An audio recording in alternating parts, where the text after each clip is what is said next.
ہمیں بس آپ کے ساتھ کچھ سوال پوچھنے ہیں ریگارڈنگ آپ کی لائف، آپ کی ایجوکیشن. وہ دور ایک تھا لیکن اس میں جذبہ بہت تھا اس زمانے میں.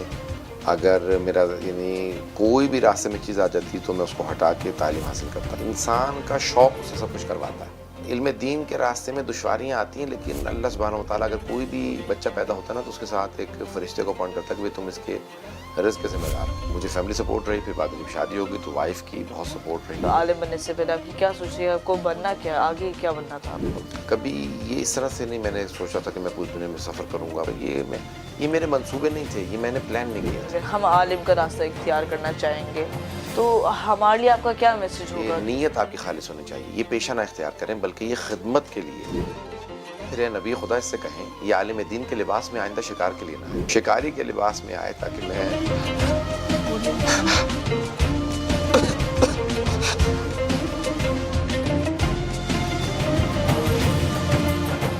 السلام علیکم، میرا نام سید قمر رضی ہے and welcome to Q N A with Qamar. ہم آج جوائن کیے گئے ہیں مولانا سید علی رضا رضوی کے ساتھ، اور ہمیں بس آپ کے ساتھ کچھ سوال پوچھنے ہیں ریگارڈنگ آپ کی لائف، آپ کی ایجوکیشن، آپ کی فیملی سپورٹ، کہ آپ کو کیا فیملی سپورٹ، آپ کی فائنینشیل کرائسس اگر آپ کو کوئی ہوئی ڈیورنگ یور جرنی. تو لیٹس اسٹارٹ ود آپ کی بیسک، آپ کی فرسٹ ایجوکیشن آپ کی. بسم اللہ الرحمن الرحیم. میری اسکولنگ برمنگھم میں رہی، انگلینڈ میں، یو کے، اور اس کے بعد پھر میں قوم مقدس گیا. وہیں سے میں نے ریلیجیس ایجوکیشن شروع کر دی تھی. 2 سال میں وہیں پڑھا، پھر اس کے بعد قوم مقدس چلا گیا، میں رہا، وہاں پڑھا، اور کئی سال تک وہاں پڑھنے کے بعد واپس آیا. پھر یو کے اندر بھی میں پڑھاتا رہا کچھ عرصہ. اس کے بعد پھر لندن آ گیا برمنگھم سے، وہاں پہ میں نے 4 سال پڑھایا. اس دوران پڑھتا رہا، تعلیم کنٹینیو کی. زیادہ تر پڑھاتا تھا. مجالس شروع کر دی تھی 98 سے میں نے مجالس پڑھنا شروع کی، پھر کتابوں کی ٹرانسلیشن وغیرہ. زیادہ تر پڑھاتا تھا، پھر ریزیڈنٹ عالم. تو تعلیم کے دوران انسان جو ہے وہ ایک طالب علم کا جو زمانہ ہوتا ہے اس میں فائنینشیل تو مسائل ہوتے ہی ہیں. انسان جو ہے وہ ایک مختصر سے ایک وظیفے پہ یا شہریہ یا فیملی سپورٹ جو تھوڑی بہت ہوتی ہے، خود نوکری نہیں ہوتی، انسان فیملی سپورٹ سے تعلیم حاصل کرتا ہے. تو وہ دور ایک تھا لیکن اس میں جذبہ بہت تھا. اس زمانے میں اگر میرا کوئی بھی راستے میں چیز آ جاتی تو میں اس کو ہٹا کے تعلیم حاصل کرتا. اتنا مجھے شوق تھا پڑھنے کا. انسان کا شوق اس سے سب کچھ کرواتا ہے. اگر انسان کو شوق نہ ہو تو انسان کچھ نہیں کر سکتا. شوق جو ہے وہ انسان کو سختیاں جھیلنے، دشواریاں دیکھنے کی آمادگی دیتا ہے.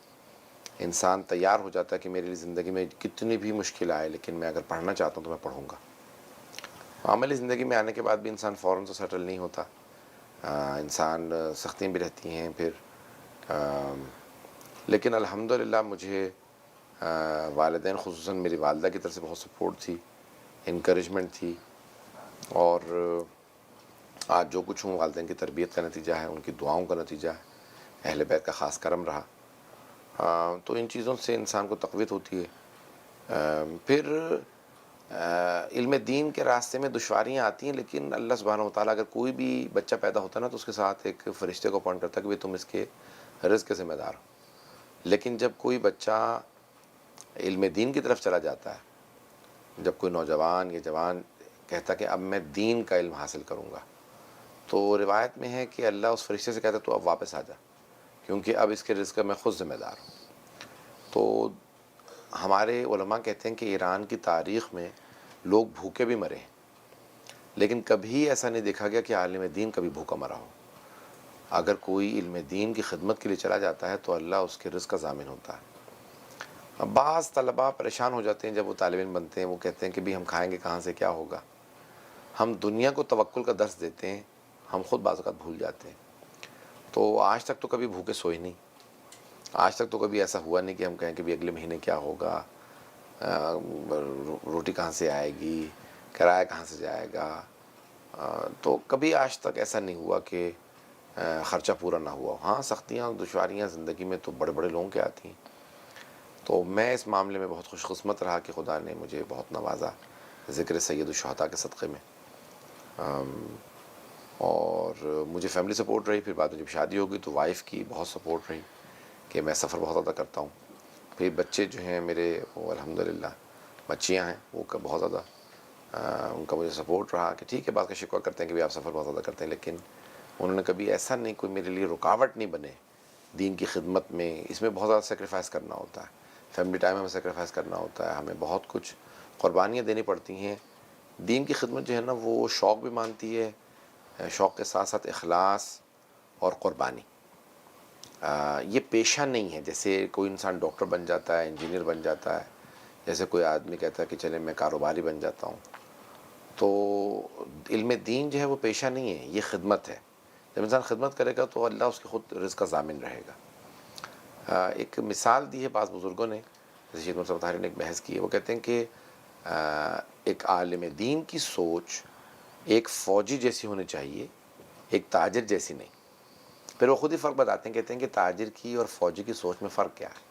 وہ کہتے ہیں کہ تاجر اگر دکان کہیں کھول لیتا ہے تو اگر کوئی اور وہاں دکان کھولے تو اس کو برا لگتا ہے کہ بھئی یہ تو میری تجارت میں اب شریک ہو جائے گا, میرے کاروبار میں شریک ہو جائے گا, میرے پروفٹ جو میں نے منافع کمانا تھا اس میں شریک ہوگا. پہلے 100 گاہک تھے, 100 کے 100 میرے پاس آتے تھے, اس نے دکان کھولی تو 50 اس کے پاس چلے جائیں گے, تو میرا جو ہے وہ منافع تقسیم ہو جائے گا. یہ تاجر کی سوچ ہوتی ہے. لیکن فوجی کی سوچ کیا ہوتی ہے؟ فوجی کہتا ہے کہ پہلے ہم 100 سپاہی تھے تو ہم یہ سارا کام 100 افراد کرتے تھے, اب ایک اور آ گیا ہے تو ہمارا کام تقسیم ہو جائے گا, مدد ہو ہماری جاتی ہے. ہماری مدد ہو جائے گی, ہماری ذمہ داریاں بڑھ جائیں گی. تو عالم دین کی سوچ جو ہے وہ فوجی والی ہونی چاہیے, تاجر والی نہیں. تو جب ہم قربانی دیں گے تو پھر خود اللہ کسی کا ادھار نہیں رکھتا. جو اس کے دین کی خدمت کرتا ہے تو اللہ اس کو بہت نوازتا ہے. اچھا, تو آپ کے دین کے راستے پہ چلنے سے پہلے جب آپ ایجوکیشن آپ لے رہے تھے تب آپ کی کیا سوچ تھی؟ لائک عالم بننے سے پہلے آپ کی کیا سوچ تھی؟ آپ کو بننا کیا, آگے کیا بننا تھا آپ کو؟ دیکھیں بعض اوقات انسان بہت سے منصوبے بناتا ہے لیکن وہ اس کے منصوبے جو ہیں وہ کامیاب نہیں ہوتے. بعض اوقات انسان کوئی منصوبہ نہیں بناتا لیکن اللہ اس کو بہت زیادہ نوازتا ہے. ہم اگر اپنی نیتوں کو خالص رکھیں کہ بھی میں نے تو خدمت کرنی ہے, اللہ چھوٹے چھوٹے کاموں کے اندر بہت بڑی بڑی برکت ڈال دیتا ہے. بعض افراد بہت بڑے بڑے کام کرتے ہیں لیکن اس میں برکت نہیں ہوتی تو وہ بہت چھوٹا سا کام رہ جاتا ہے. تو جناب سید الشہداء بہت چھوٹے سے لشکر کے ساتھ گئے تھے, 72 افراد کے ساتھ, لیکن تاریخ کا وہ سب سے بڑا کارنامہ ثابت ہوا کیونکہ ان کا اخلاص اتنا عظیم تھا کہ اللہ نے کہا پھر میں جتنا حسین کو نوازوں گا کسی کو نہیں نوازوں گا. کیونکہ تو یہ کام ہمارے جو بھی منصوبے تھے, لیکن اللہ نے جو ہمیں نوازا وہ ہمارے کاموں پہ نہیں نوازا, اس نے اپنی عظمت کے لحاظ سے ہمیں نوازا. جو ہمیں اگر نام دیا یا کوئی نعمت دی یا کوئی, تو وہ بہت کریم ہے. امام حسین کسی کا ادھار نہیں رکھتے. امام حسین کی کوئی راہ کے اندر کام کرے, اگر وہ اس کا ہاتھ تھام لیں تو اس کو بہت ترقی دیتے ہیں. اہل بیت جو ہے نا وہ بہت کریم ہے, خدا کریم ہے, اس نے اہل بیت کو بڑا کریم بنایا. تو میں کبھی یہ اس طرح سے نہیں میں نے سوچا تھا کہ میں پوری دنیا میں سفر کروں گا, پوری دنیا میں مجالس پڑھوں گا, پوری دنیا میں جاؤں گا, کوئی نام ہوگی, عزت ہوگا. یہ میرے منصوبے نہیں تھے, یہ میں نے پلان نہیں کیا تھا. میں تو یہ سوچا تھا کہ میں پڑھوں گا, سیکھوں گا اور میں پھر دین کی خدمت کروں گا. لیکن پھر جو اب مجھے موقع ملا جو وہ پھر میرے اپنے ہاتھ میں نہیں تھا کہ میں یہ موقع حاصل کرتا, یہ پھر انہوں نے مجھے نوازا. اچھا, تو جب آپ نے ڈیسائیڈ کیا تو آپ کے فرینڈز اور آپ کی فیملی کا کیا ریاکشن تھا جب آپ نے ڈیسائیڈ کیا تھا؟ ہر خاندان میں دوست احباب میں ہر طرح کے لوگ ہوتے ہیں. کچھ بہت انکریج کرتے ہیں, کچھ حوصلہ افزائی کرتے ہیں, کچھ کہتے ہیں بھئی تم فقر و فاقے کے راستے اختیار کر رہے ہو, کیا کرو گے, کھاؤ گے کہاں سے, جو میں رات کی روٹی پہ پلو گے. بعض ڈسکریج بھی کرتے ہیں. ہمارے ایک بہت بزرگ عالم دین وہ کہتے تھے ہمیشہ کہ یاد رکھو علم دین پڑھنے کے لیے صرف ایک شیطان کو شکست دینی ہوتی ہے کہ آپ چلے جائیں, اور جب انسان اس راستے کو اختیار کر لے تو پھر کئی 100 شیاطین کو شکست دینی ہوتی ہے کہ میں باقی رہوں اور خدمت کرتا رہوں صحیح طرح سے. تو میں اس زمانے میں سوچا تھا یہ کیسی بات کر رہے ہیں, لیکن بعد میں ثابت ہوا کہ ہاں بہت بڑے ایک مرجع تقلید گزرے ہیں آیت اللہ سید محمد رضا گلپاگانی, سید محمد رضا موسوی گلپاگانی. تو وہ کہتے تھے, گلپاگانی مرحوم فرماتے تھے, اے مبلغین, اے علماء جو تبلیغ کرنے جاتے ہیں, جو وہ اپنی تبلیغ کا ثواب مجھے دے دیں, میرے اجتہاد کا ثواب وہ لے لیں. تو اس وقت ہم کہتے تھے بھئی 5 سال میں مبلغ بن جاتے ہیں، 50 سال میں مرجع تقلید بنتا ہے، تو یہ کیوں اتنی چھوٹی سی بات کرتے ہیں کہ بھئی آپ میرے اجتہاد کا ثواب لے لیں. تو بعد میں جب عملی زندگی میں آیا تو احساس ہوا کہ نہیں، تبلیغ کے لیے انبیاء کا سینہ چاہیے، اور اجتہاد کا کام صرف علماء طلباء سے ہے. تو اجتہاد جو ہے وہ ڈیفرنٹ کام ہے، اور تبلیغ جو ہے اس کے لیے انسان کا رویہ اور اس کے اندر بڑی محنت اور اس کے اندر تائید چاہیے ہوتی ہے پروردگار کی اور صاحب الزمان اسلام کی. تو ہر طرح کے لوگ آتے ہیں، کوئی حوصلہ افزائی کرتا ہے، کوئی حوصلہ شکنی کرتا ہے، لیکن آپ کا اپنا اخلاص اور شوق جو ہے وہ آپ کو وہ خدا سے قریب کرتا ہے، اہل بیت سے قریب کرتا ہے، اور پھر وہ ترقی دیتے ہیں. اچھا، تو جب آپ پڑھ رہے تھے تب آپ کا کبھی ایسا ہوا کہ کوئی انسیڈنٹ ہوا یا کسی وجہ سے کبھی آپ کا دماغ جیسے سوچا، کبھی خیال آیا کہ شاید یہ مجھے نہیں کرنا چاہیے، شاید میں کسی شاید میں اسے چھوڑ کے شاید میں کوئی نارمل جاب کرنا شروع کر دوں؟ کبھی آپ کا کوئی ایسے خیال آیا یا کوئی ایسے انسیڈنٹ جس کی وجہ سے ہوا؟ بعض افراد سے متعلق میں نے دیکھا کہ شاید ان کے ذہنوں میں ایسے خیال آئے ہوں کہ شاید میں نے غلط راستہ اختیار کیا، یا میں نے سختیاں بہت زیادہ دیکھیں، لیکن اکثر جو اس لائن میں گئے ہیں اگر وہ مخلص ہیں تو میں نے کبھی زندگی میں ایسا محسوس نہیں کیا، بلکہ میں نے ہمیشہ اس کا شکر ادا کیا. میں اپنے راستے سے بہت مطمئن تھا. شروع میں تو میں یہ بھی نہیں سمجھتا تھا کہ مجھے کوئی میرے پاس لندن میں گھر بھی ہوگا، گاڑی بھی ہوگی. یہی سوچتا تھا میں نے تو غربت کا راستہ اختیار کیا ہے اور میں نے صحیح راستہ اختیار کیا. میں اس وقت مطمئن تھا کہ میں نے اس میں صرف قربانیاں ہی قربانیاں دینی ہیں، لیکن اس میں مجھے بہت اللہ نے نوازا، مجھے اللہ نے بہت کچھ دیا جو میں تو قربانی کی نیت سے گیا تھا، لیکن اس نے مجھے بہت نوازا جو میں سوچ بھی نہیں سکتا تھا کہ مجھے اتنا نوازے گا، جو میرے وہم و گمان میں نہیں تھا، فکر و نظر میں نہیں تھا کہ مجھے اللہ اتنا نوازے گا. تو میں نے کبھی کبھی خدا نخواستہ زندگی میں افسوس نہیں ہو کہ میں کس راستے پہ چلا ہوں. یہ میں اچھا، تو مولانا اب ہم جیسے نارمل لوگوں کے لیے اگر ہم عالم کا راستہ اختیار کرنا چاہیں گے تو ہمارے لیے آپ کا کیا میسج ہوگا کہ ہم کیسے کریں، اور بیسکلی آپ ہمارے لیے کیا ایڈوائس دیں گے؟ ایک بات یاد رکھیں کہ علم دین کا راستہ انبیاء کا راستہ ہے، اہل بیت کا راستہ ہے. یہ لباس روحانیت ہے.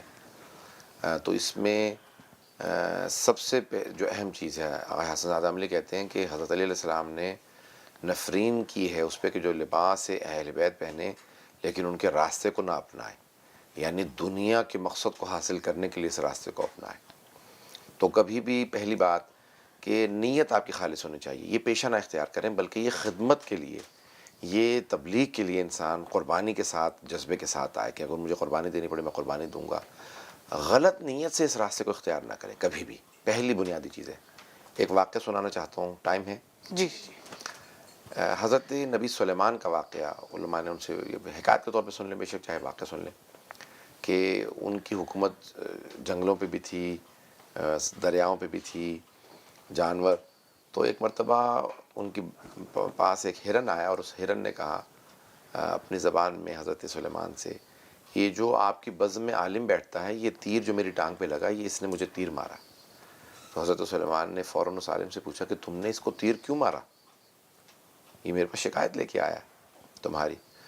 تو اس عالم دین نے کہا کہ اے نبی خدا، یہ آپ کے دین میں حلال ہے، میں اس کا شکار کرنے گیا تھا اور میں شکار کرنا چاہتا تھا، یہ تو بھاگ گیا، میں نے تیر مارا، میں تو اس کو شکار کر کے کھانا چاہتا تھا، تو یہ حلال ہے آپ کے دین میں. تو حضرت سلیمان نے اس ہرن سے کہا کہ بھئی تم حلال ہو اور یہ تمہارا شکار کر رہا تھا. تو اس ہرن نے کہا پھر اے نبی خدا اس سے کہیں یہ عالم دین کے لباس میں آئندہ شکار کے لیے نہ آئے. اگر یہ شکار کرنا چاہتا تھا تو اس کو شکاری کے لباس میں آنا چاہیے تھا. میں صرف اس لیے دھوکہ کھا گیا کیونکہ میں نے عالم دین کا لباس دیکھا، میں یہ سوچنے لگا یہ علم دین کے لباس میں آیا ہے، یہ شکار نہیں کر سکتا میرا. میں علماء کا احترام کرتا. آئندہ اس سے کہیں کہ یہ شکاری کے لباس میں آئے تاکہ میں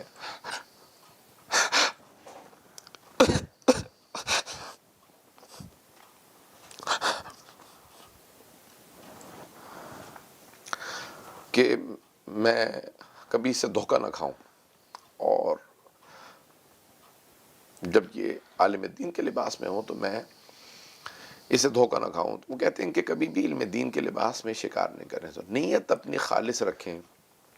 جب خدمت کی نیت سے آئیں گے تو اللہ آپ کو نوازے گا، لیکن اگر آپ بری نیت سے آئیں گے تو پھر انسان دنیا میں بھی ذلیل و خوار ہوتا ہے اور آخرت میں بھی ذلیل و خوار ہوگا.